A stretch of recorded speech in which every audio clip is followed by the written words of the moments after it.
This is breaking news. The US military has carried out another strike on a vessel in the Caribbean, killing 3.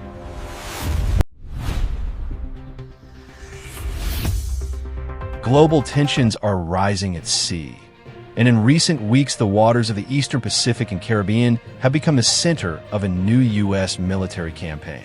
This is Operation Southern Spear, an escalating mission in which U.S. forces are striking suspected drug smuggling vessels with missiles, drones, helicopters, and naval firepower. Boats have been sunk, lives have been taken, and Washington says these actions send a clear warning to narco-terrorist networks. But what is truly happening on the open water? Operation Southern Spear targets the criminal groups that the U.S. identifies as narco-terrorists. It doesn't just aim to stop drugs at the border. It pushes American power directly into the maritime routes used by major cartels and transnational syndicates. On November 1st, U.S. forces sank a suspected drug vessel in the Caribbean, killing 3 people U.S. officials labeled narco-terrorists. Then on November 16th, another strike took place in the Eastern Pacific, launched from a Navy warship. Again, 3 were killed on a boat the U.S. said belonged to a designated terrorist organization. This marked the 21st strike in recent weeks, showing an intensity not seen before. These operations are signals to cartels, Latin American governments, and the international community that the U.S. is raising the stakes with direct military action at sea.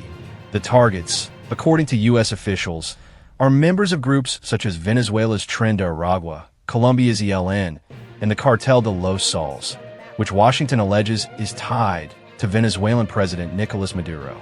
Intelligence tracking, Reaper drones, helicopters, and missile strikes have all been used to hit fast-moving vessels along drug routes.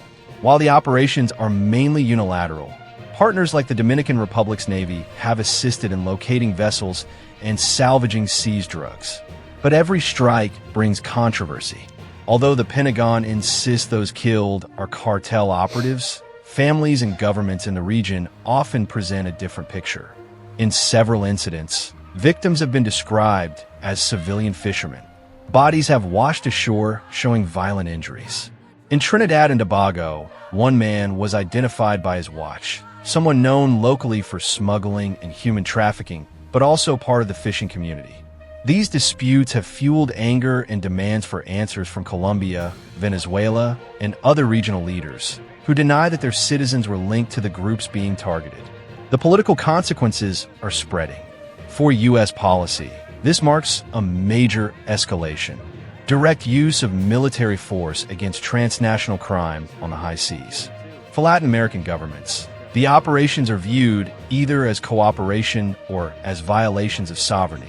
President Trump has personally announced several strikes and released footage online, which critics say heightens tensions, especially with Venezuela.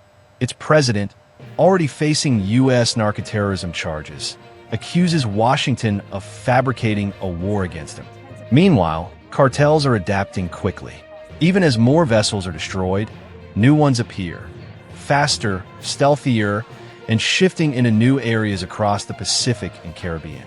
Supporters argue that every destroyed vessel prevents massive quantities of cocaine from reaching American streets.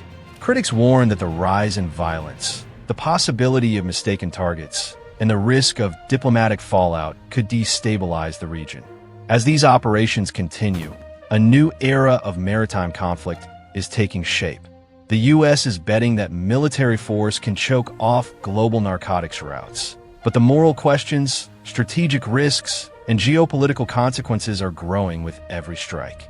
Stay with us for more updates, analysis, and deeper reporting on global security and the fight against transnational crime.